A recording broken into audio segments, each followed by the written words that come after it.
Hallo allerseits, willkommen zum Kanalupdate für Juli und August 2019. Es ist wieder mal an der Zeit, sich anzuschauen, was es so alles Neues gibt rund um den Kanal, was ich mir so zugelegt habe, was ich in Arbeit habe und was für Messetermine so anstehen. Fangen wir doch wie immer gleich mit den Messeterminen an. Da gibt es 2 Veranstaltungen, die jetzt anstehen im Oktober.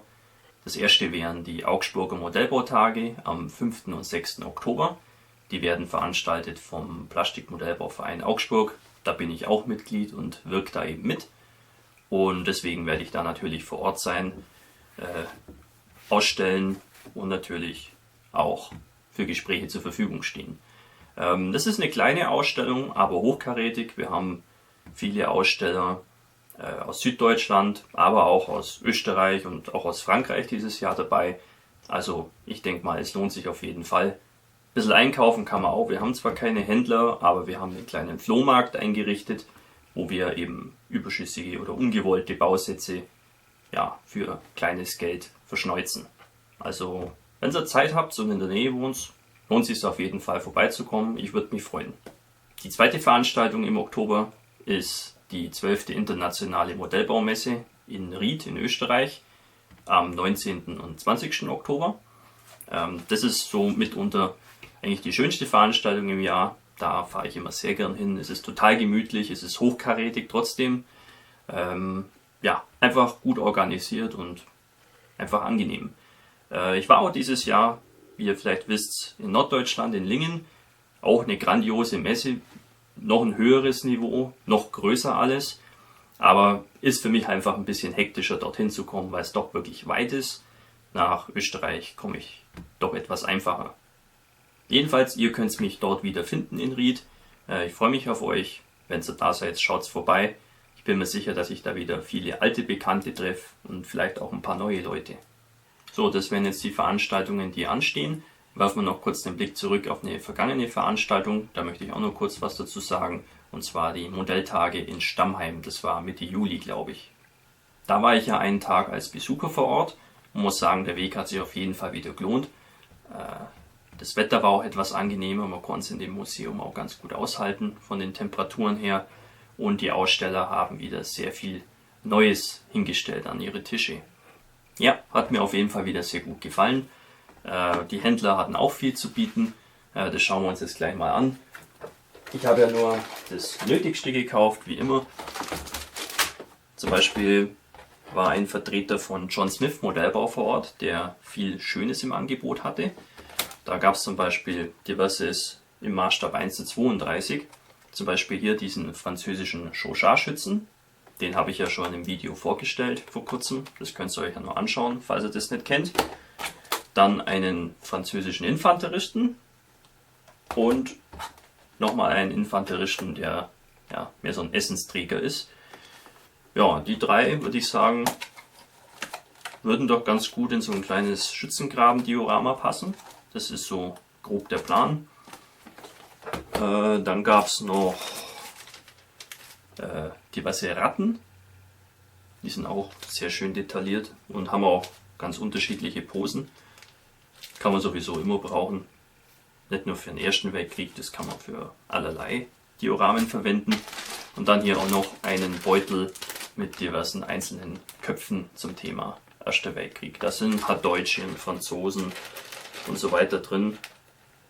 Ja, war recht günstig und ich dachte mir, warum nicht, das kann man durchaus mal brauchen, wenn man vielleicht eine Figur aufwerten will oder so, dann hat man da was. Und ja, zum Thema Erster Weltkrieg gibt es da eh nicht so viel, deswegen ist das eine gute Investition.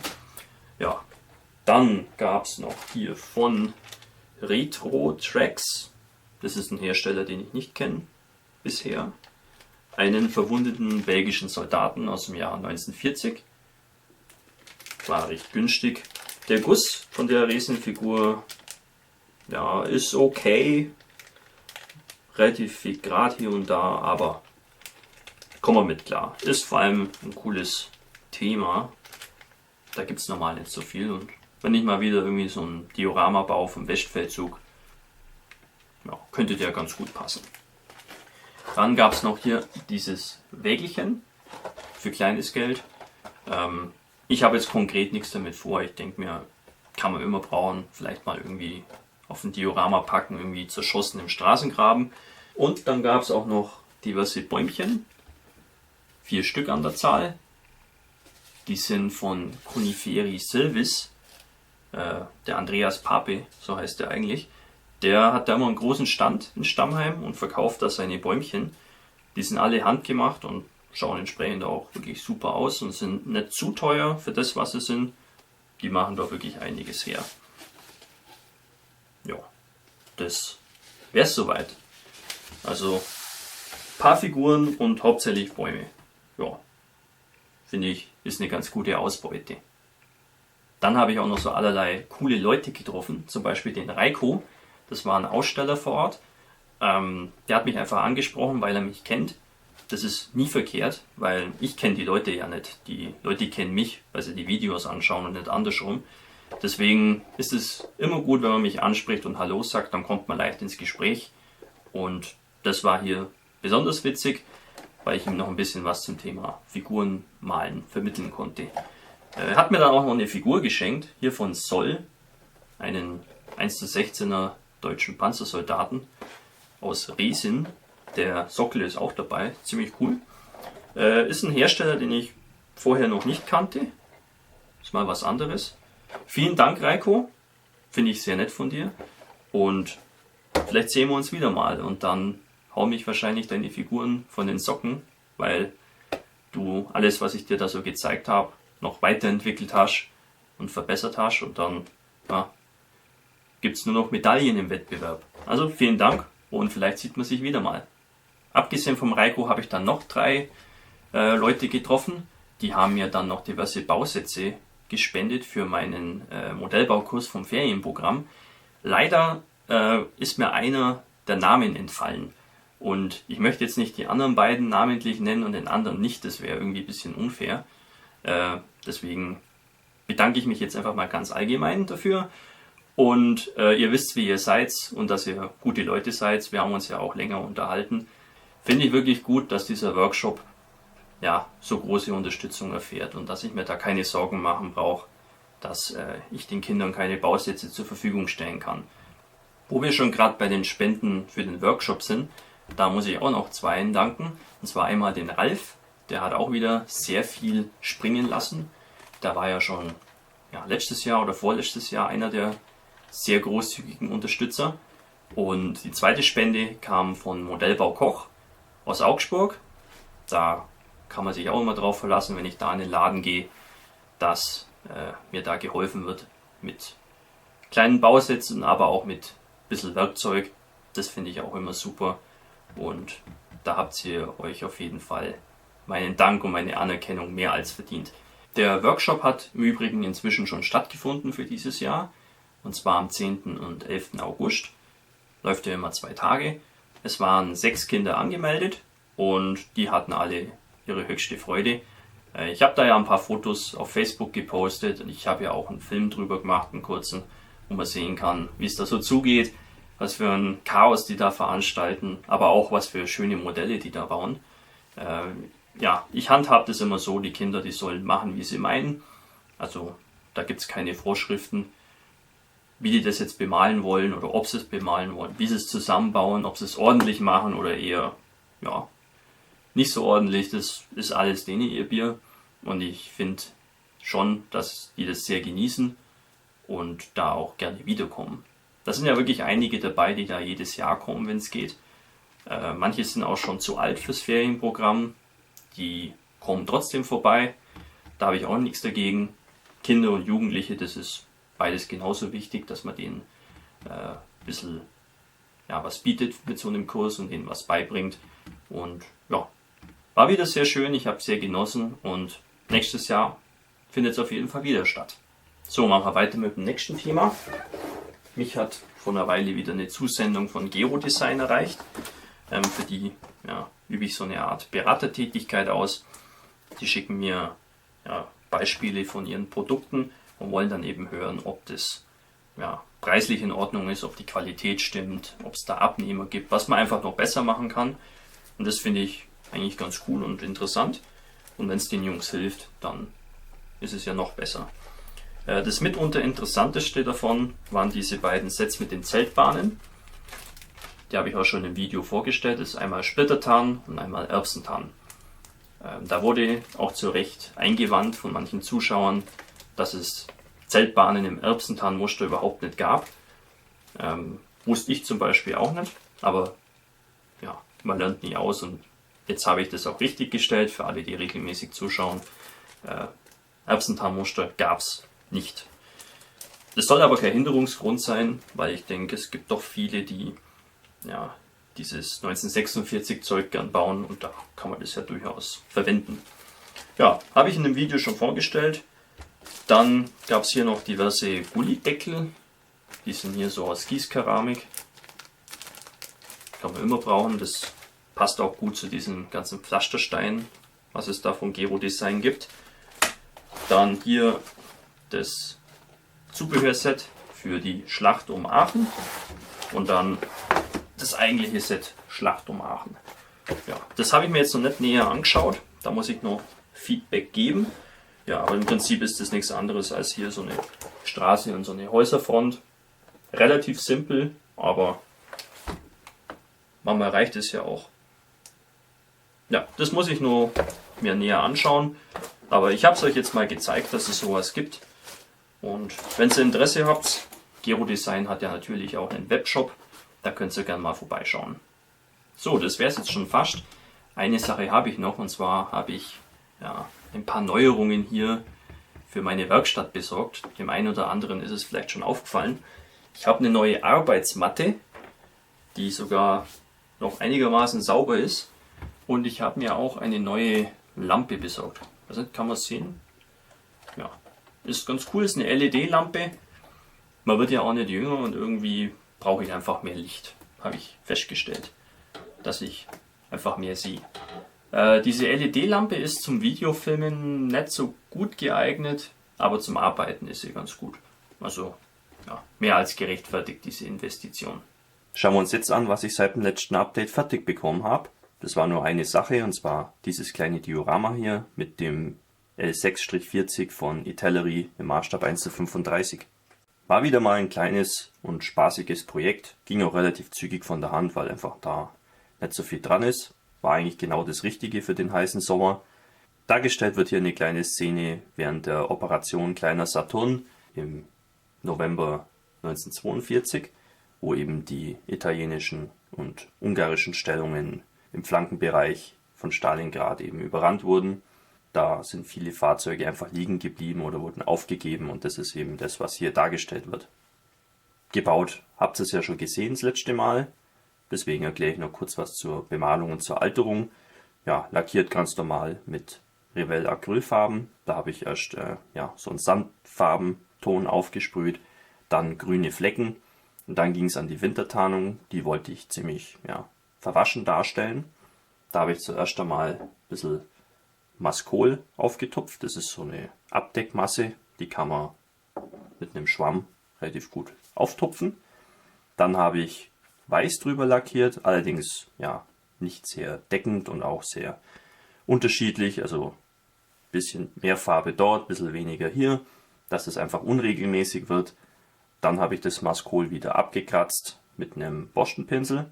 Dann kam eigentlich der interessante Teil, wie man das dann so verwaschen bekommt, weil so war das einfach nur ein harter Kontrast. Das war mir einfach zu wenig. Da habe ich dann die weiße Farbe noch etwas mit dem Airbrush-Reiniger von AK behandelt.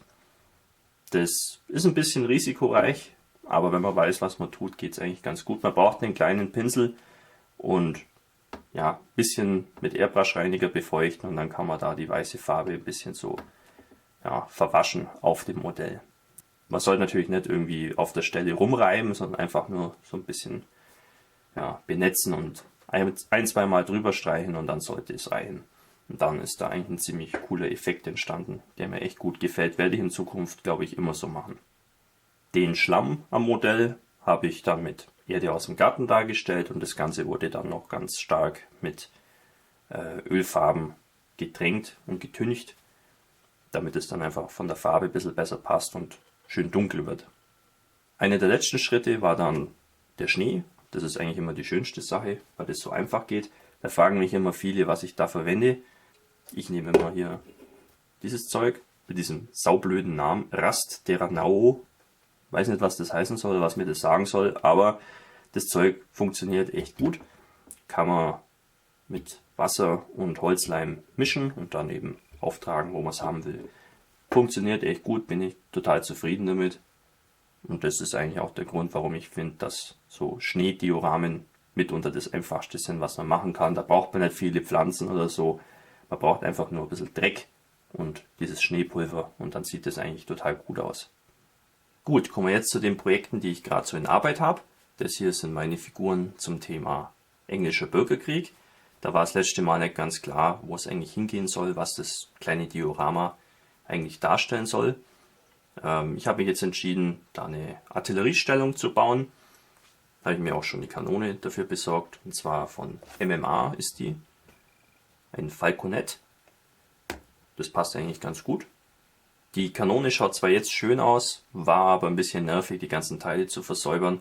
Gerade die Räder da zwischen den Speichen drin, da war relativ viel Grat. Das war ein bisschen unangenehm, aber ja, mit ein bisschen Geduld und entsprechenden Pfeilen kam man da eigentlich ganz gut bei. Als nächstes werde ich mir dann überlegen, wie das Diorama genau ausschauen soll, was für eine Artilleriestellung das ist. Am coolsten wäre natürlich irgendwie eine Belagerungsszene. Da bräuchte ich dann noch ein paar so Schanzkörbe außenrum. Das ist wieder eine Herausforderung. Mal gucken, was ich da machen kann. So eine einfache Feldschlacht, wo das Ding auf der Wiese steht, das ist ein bisschen langweilig vielleicht. Für eine Belagerungsszene wird sich auch noch anbieten. Hier, ich habe noch so diverse Fässer, die man da noch irgendwie verwenden kann von Verlinden.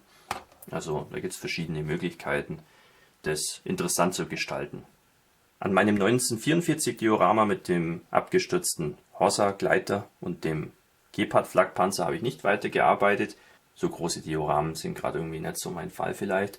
Eigentlich weiß ich auch, wie es weitergeht. Ich habe einfach bloß keine Lust gehabt. Ich möchte eigentlich als nächstes hier die Geländekontur ausschneiden und dann schon anfangen, ja, die Landschaft auszuformen und dann entsprechend eben aufzuteilen. Wo ist die Straße, wo sind Hecken, wo genau steckt der Flügel drin. Das sind alles so Sachen, die ich noch festlegen muss, wo ich eben noch nicht gemacht habe, weil mir da gerade der Sinn nicht danach steht. Das ist aber alles nur eine Frage der Zeit, bis ich da eben das Momentum aufbauen kann für dieses Diorama und dann geht es da wahrscheinlich auch wieder relativ zügig weiter. Zurzeit interessieren mich einfach kleinere Dioramen und Vignetten etwas mehr. Das ist auch einer der Gründe, warum das Gepard-Diorama sich vielleicht noch ein bisschen ziehen könnte. Stattdessen habe ich da lieber 2 neue Projekte angefangen. Eins davon ist hier von Dragon, der Hago-Panzer Maßstab 1:35. Das ist, glaube ich, ja, mitunter der schönste Dragon-Bausatz, den ich so bisher gebaut habe. Da passt alles perfekt zusammen und die Bauanleitung ist eigentlich auch mehr oder weniger fehlerfrei. Also ich habe es wirklich sehr genossen. Das war eine schöne Erfahrung. Der Turm zum Beispiel hat auch viele Innendetails. Da kann man also auch mal viel offen darstellen. Und das Fahrwerk kann man auch beweglich halten. Das finde ich echt cool. Wirklich ein schöner Bausatz, den kann ich echt empfehlen. Das Einzige, was ein bisschen stört, sind die DS-Ketten da drin. Die sind nicht so schön detailliert und auch etwas zu lang.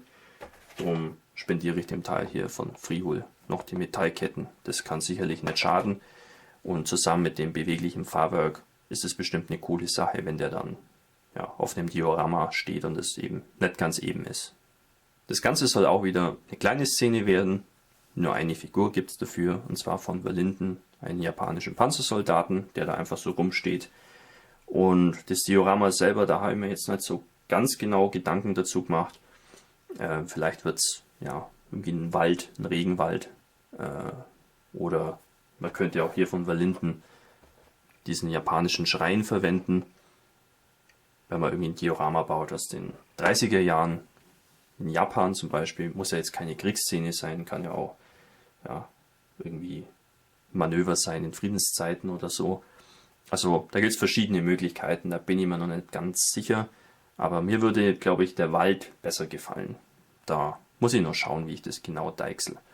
Das zweite Modell, an dem ich arbeite, ist der rhodesische Eland 90, wie ich schon im vorherigen Kanalupdate angekündigt hatte. Der wird umgebaut aus einem Takom AML 90. Auch das soll eine kleine Szene werden. Da soll vielleicht ein kleiner Baum hin. Und ja, eine Figur habe ich schon vorbereitet und mehr werden es auch, glaube ich, nicht werden. Denn ja, rhodesische Soldaten, da findet man eigentlich so gut wie gar nichts dazu. Ich habe mir jetzt hier so beholfen, dass ich hier von Callsign Models einen Australier benutzt habe, aus der Zeit des Vietnamkriegs. Der hat einen anderen Kopf bekommen, wie man sehen kann. Und an der Hose habe ich noch ein paar Taschen abgeschliffen. Und dann kommt der einem rhodesischen Soldaten schon relativ nahe. Ja, nachdem ich hier relativ viel umgebaut habe, möchte ich das natürlich auch noch kurz erklären, was hier zu tun ist. Die wichtigsten Punkte sind die Reifen und das Motordeck. Die Reifen hier, das sind welche von Mirror Models. Da gibt es verschiedene Reifensätze in verschiedenen Größen. Die passen da ziemlich gut vom Reifenprofil. Die Felge ist nicht ganz korrekt, aber es kommt dem Original einigermaßen nahe. Und dann das Motordeck, das ist eigentlich besonders interessant. Da habe ich relativ viel Scratch bauen müssen. Ist jetzt eine Tätigkeit, die ich eher selten mache. Das war also eigentlich ein Novum für mich. Sehr interessant. Sieht man auch mal, was das für Arbeit macht. Beim Eland 90 ist das Motordeck vom Winkel her ein bisschen flacher. Und wir haben hier verschiedene Lüftergratings, die beim AML 90 überhaupt nicht vorhanden sind. Also hier habe ich mit ein bisschen Plastikkarte und übrigen Fotoetzteilen das Ganze neu aufgebaut. Sieht für meine Begriffe annehmbar aus. Ganz perfekt ist es nicht. Besser kann ich es leider nicht. Dann gibt es noch so kleine Änderungen hier, so eine Stange zum Beispiel. Und auch hier ist noch so ein Werkzeug. Dann gibt es hier einen anderen Tankfüllstutzen. Hier diesen Griff, der ist zwar eigentlich korrekt im Bausatz, aber den habe ich abgebrochen leider. Deswegen habe ich den aus Draht neu aufgebaut. Dann wandert der Reservereifen hier oben aufs Turmdach. Die Antennenmasten sind anders, da haben wir hier 2 Stück. Waren relativ leicht aufzubauen aus diversen Restteilen, die ich so übrig hatte. Der nächste wichtige Punkt ist hier das Kaliber 30 MG auf dem Turmdach. Das ist von Royal Model mit ein paar Teilen von AFV Club. Ja, da gibt es eigentlich auch nichts Passendes zu kaufen, deswegen habe ich mir das eben so zurechtgedeichselt, dass das einigermaßen hinkommt. Dann haben wir hier das Koaxial MG, muss auch ein Kaliber 30 sein. Das ist, glaube ich, ein übriges Rohr von Academy. Dann hier vorne, dieses Sandblech ist genau andersrum eingehängt, deswegen braucht man da auch andere Halterungen. Die habe ich mir noch zurechtgeschnitzt. Ja, und dann diverse Zuladungen eben noch, weil die Fahrzeuge immer ganz ordentlich bepackt waren mit allerlei Taschen und Zeltbahnen. Die habe ich hier noch aus einfach meinem Fundus genommen. Das sind verschiedene Resinteile und Plastikteile. Ja, alles Mögliche kann man da verwenden. Muss halt eben nur sich irgendwie anpassen, dass es realistisch aussieht. Der Rohbau, so ist jetzt eigentlich soweit fertig. Das Teil ist sozusagen bereit fürs Lackieren. Ich möchte vorher aber noch den Dioramensockel bauen und mir dann einfach überlegen, wie ich es aufteilen will. Ich denke auch, dass das so ziemlich das Projekt ist, auf das ich mich jetzt als nächstes fokussiere. Also ich denke, bis zum nächsten Kanal-Update könnte das schon fertig sein. Dann kann ich es euch zeigen. Gut, dann schauen wir uns noch so an, was ich mir sonst so alles an Bausätzen zugelegt habe.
wie ihr sehen konntet, habe ich wieder ordentlich zugeschlagen.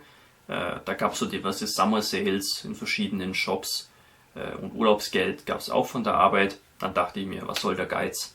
Und habe mir einfach mal ein paar Sachen so gegönnt, die ich schon länger mal im Auge hatte. Das eine oder andere von meinen Neubeschaffungen geht auch wieder in die Richtung Rhodesien und der Buschkrieg, zum Beispiel die Land Rover oder die Lynx. Das ist gerade einfach ein Thema, was mich total fasziniert und das möchte ich einfach modellbauerisch ein bisschen weiterverfolgen. Zum Beispiel dann noch die Panzerhaubitze Hummel von Tamiya, die ganz neu ist, die möchte ich vielleicht mal vorstellen in nächster Zeit. Und der Panzer 4G von Svesta ist auch ganz cool, weil da kann ich vielleicht wieder so eine kombinierte Bausatzbesprechung machen, zusammen mit dem Panzer 4G vom Border Model. Das glaube ich auch noch ganz cool, weil da treffen doch sehr unterschiedliche Philosophien aufeinander. Und das mal zu vergleichen, fände ich ganz interessant. Im September habe ich dann nochmal 2 Wochen Urlaub und die Zeit möchte ich dann nutzen für einen neuen Baubericht für euch. Da geht es um einen Stuck 3 und um einen T34, die eben kollidiert sind auf dem Schlachtfeld. Da gibt es relativ viele Fotos davon, von so einem Vorfall, den ich da eben nachbauen möchte. Den ersten Teil davon habe ich schon gefilmt, das ist aber nur die Einleitung. Da geht es darum, welche Bausätze ich da verwende und was genau ich da eben bauen möchte. Eine Neuerung bei diesem Baubericht wird sein, dass jeder Baubericht auf 2 Sprachen rauskommt. Einmal eben auf Deutsch mit englischen Untertiteln und das andere wird dann komplett auf Englisch sein. Ich möchte einfach mal sehen, wie viel Mehrarbeit das ist und wie das überhaupt ankommt, ob das gewünscht ist oder so. Das würde mich einfach mal interessieren und deswegen probiere ich das bei dem Baubericht einfach mal aus. Mein Plan sieht vor, dass ich den Baubericht größtenteils schon mal abfilme, soweit wie es irgendwie geht und dann erst veröffentliche. Wenn ihr aber von der ungeduldigen Sorte seid, könnt ihr immer auf Patreon gehen. Da werden die Teile auf jeden Fall schon ein bisschen früher erscheinen. Wenn ihr da also Interesse habt, der Link ist in der Videobeschreibung, könnt ihr gerne mal vorbeischauen und wenn es euch das wert ist, mich auch gerne unterstützen. Gut, damit wären wir glaube ich wieder am Ende dieses Updates. Wie ihr sehen konntet, habe ich genügend zu tun und auch genügend zu zeigen. Also es wird auf jeden Fall nicht langweilig werden. Vielen Dank fürs Zuschauen, wir sehen uns wieder im nächsten Video. Euer Hamilcar Barkas.